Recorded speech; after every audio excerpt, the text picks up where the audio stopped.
my daughter will be here and she'll be watching a movie on my TV, and she'll sit with the remote. Instead of putting the remote on the table right next to the recliner, she'll put it in the chair with her. Well, the problem with that is that she ends up sitting on top of the remote control until the batteries are completely dead. Why do the batteries completely die? Because her little butt is sitting on the buttons of the remote control, which means it's sending a signal out all the time to nowhere, by the way.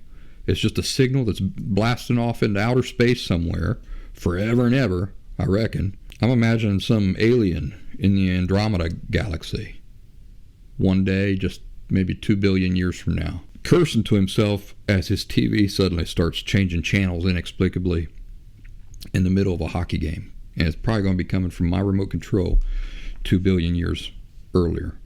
But I've talked to her a million times about this. I've said, honey, I don't like you setting the remote control on the couch or on the chair. Put it on the table instead, please.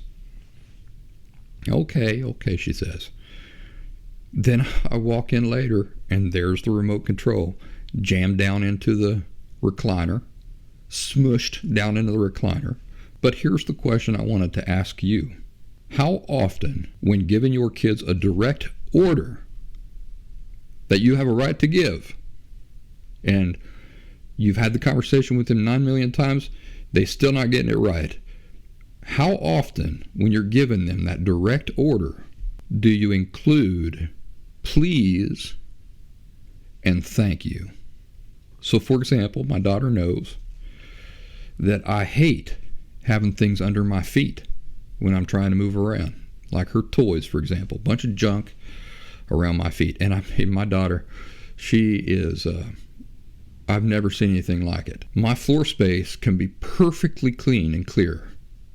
She'll start playing, and an hour later, you can't walk through there.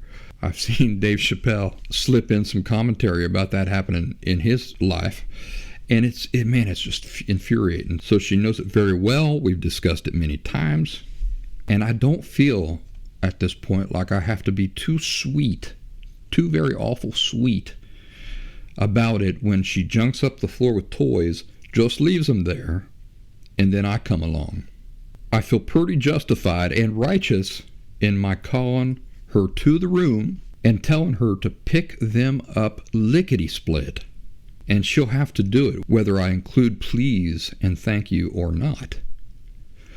But I always include the please and the thank you. Even when we're barking out orders, take the time to include the please and thank you. Why? Well, ask yourself, in their minds, our children's minds, what attitude does it reflect? Does it not reflect that they are real people to us and that we respect them? We recognize their dignity as human beings. Even when we're having to fulfill our role as disciplinarian, that they have not converted into an inanimate thing to us or a possession, that even when we are angry, we still view them and respect them as human beings. We value them as human beings with inherent dignity that comes along with being a human being. And that they're not just any human being, they're the human being that we have the honor of caring for. And that they matter to us. They're still valuable to us. They still matter to us. Their feelings still matter to us, even when we're angry. So me ordering my daughter to pick up the toys when I'm angry and justified usually sounds like this. Honey, come here right now, please. I'm angry. She hears I'm angry, but there's some part of her that heard that please. It's not insignificant. There's some part of her that heard that please even though I was angry. She's thinking, oh, what did I do? But she's not thinking, what's wrong with me? She's thinking, what did I do? Honey, haven't we talked about this? Well, I want you to pick that stuff up right now. I mean it. You won't be doing anything else until all this stuff is picked up. Please. I see her beginning to pick all the stuff up, and I say, thank you. I appreciate you doing that. And I say that as now I turn and I leave to let her finish picking up the stuff that she should have never left there in the first place. Then, later, when she finishes and she comes shuffling into the other room where I'm working or whatever, that's when I'll thank her again. Come here. Thank you. Usually it's with an embrace or a hug or something. Thank you. I appreciate you doing that. Please try harder next time. I will, Daddy. I don't know why. I just forget. Well, I know. I know you forget because you're at the age where kids forget. They get excited about other things, and I understand that. And I do understand that, by the way. I do take that into consideration, too. I do put it into context. She's 6.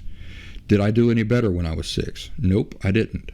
And I would bet, I'd bet you a nickel that all the other 6-year-olds out there are not doing any better either. It's not something she's doing on purpose. It's not something that all 6-year-olds don't do. I expect her to learn anyway, but it doesn't make me stop loving her, doesn't make me stop viewing her as a human being. So I include the pleases and the thank yous. I just want to kind of draw your attention to the fact that I thank her when she begins doing the thing, right when she begins doing the thing. I thank her then. And I thank her later too, once she's finished. So I emphasize the thank you.